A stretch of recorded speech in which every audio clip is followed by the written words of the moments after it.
எவற்றை மக்கள் அவசியம் அறிந்து கொள்ள வேண்டுமோ அவற்றை பற்றியே நான் பேசுகிறேன் என்று பிரகடனப்படுத்தியவர் இங்கர்சால் அவர்கள். அவருடைய வாசகத்தை நெஞ்சில் உரமாக்கி தமிழ் இலக்கிய பேரவையின் சார்பில் வழக்கறிஞர் எஸ். சௌந்தரராஜன்.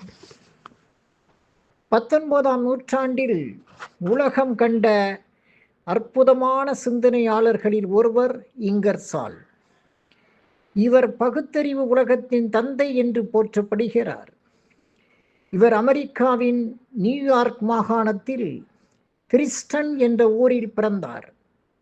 இவருடைய தந்தை ஜான் இங்கர்சால் கிறிஸ்துவ சமயத்தில் ஆழ்ந்த பற்று கொண்டவர்.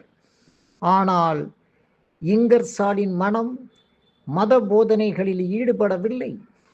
மதத்தை விட மனிதமே முக்கியம் என்ற கருத்தில் இளமை தொட்டே இங்கர்சால் தெளிவாக இருந்தார்.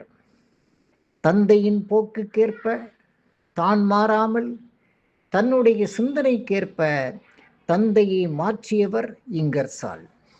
மரணப்படுக்கையில் ஜான் இங்கர்சால் இருந்தபோது உயிர் பிரியும் நேரத்தில் பைபிளை படிக்க சொல்லாமல் சாக்ரட்டிஸ் மரணம் பற்றி பிளாட்டோ எழுதிய அற்புதமான உரையை படிக்க சொல்லி அதை கேட்டபடி உயிர் விட்டார் ஜான் இங்கர்சால்.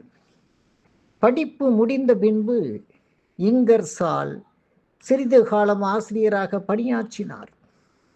மாணவர்கள் விரும்பி படிக்கும் வகையில் மிக சிறப்பாக கற்பித்தார்.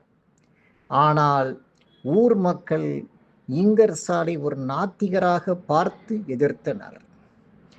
அதனால் இங்கர்சால் ஆசிரியர் பணியில் இருந்து விலகி மனித உரிமைகளை காக்கும் நோக்கில் வழக்கறிஞர் படிப்பில் தேர்ச்சி பெற்று ஒரு சிறந்த வழக்கறிஞராக தன்னை வடிவமைத்து கொண்டார். நீதியரசர் வில்லியம் போமேன் வீட்டில் இருந்து பெரிய நூல் நிலையத்தை தன் அறிவு பசிக்கு உணவாக்கி கொண்டார். ஏராளமான தத்துவ நூல்களையும் வரலாற்று நூல்களையும் ஆங்கில இலக்கியங்களையும் ஆழமாக கற்று தெரிந்தார். சுதந்திரத்தின் மேன்மை, நீதியின் புனிதம், மனித தன்மையின் மகத்துவம் ஆகியவற்றை மக்களிடம் கொண்டு சேர்ப்பதற்காகவே தன் ஆற்றலை பயன்படுத்தியவர் இங்கர்சால். நன்றி, வணக்கம்.